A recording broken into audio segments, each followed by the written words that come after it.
देखिए, मैं देसी मास्टर आपको देसी तरीके से यूपी बोर्ड में जो कुछ बच्चे ओएमआर शीट को गलत भर देते हैं उन्हें सूचित किया जाता है कि कैसे ओएमआर शीट भरनी होती है। यहाँ परीक्षा तिथि होती है, जो बच्चों की परीक्षा तिथि होती है उसे ही डालना होता है।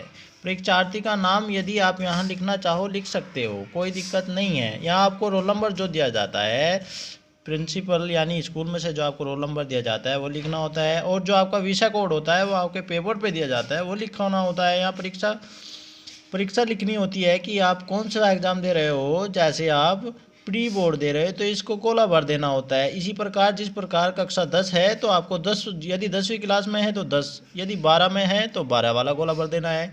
ये पंजीकरण संख्या होती है आपको, ये भी वे टीचर देते हैं वहीं पे। जो उनसे आपकी पंजीकरण संख्या है वो आपको भर देनी होती है, जो आपके पेपर में लिखी हुई होगी या आपको वहाँ पे जो टीचर होंगे वे बताते हैं। इसीलिए परीक्षा तिथि आपका एग्ज़ाम किस में है, कौन सी तारीख है, 2023 है तो 23 लिख दो, 24 है तो 24 लिख देनी है। विषय का नाम यदि आपका हिंदी का पेपर है तो हिंदी लिख देनी है, और यदि आपका परीक्षार्थी का जो नाम होता है वही लिखना होता है।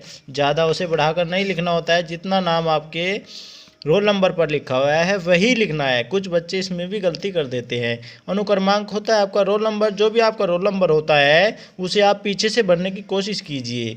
विषय कोड आपका जो पेपर कापी पे आएगा, आपके पेपर मिलता है उस पर लिखा होता है। परीक्षा आपकी जो परीक्षा होती है, जैसे अब प्री बोर्ड परीक्षा होने वाली है तो इसको ही भरना है।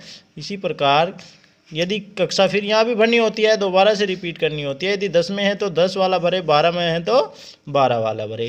पंजीकरण संख्या आपको दी जाएगी। इसी प्रकार के इसमें ओएमआर शीट में आपके 20 क्वेश्चन दिए जाते हैं।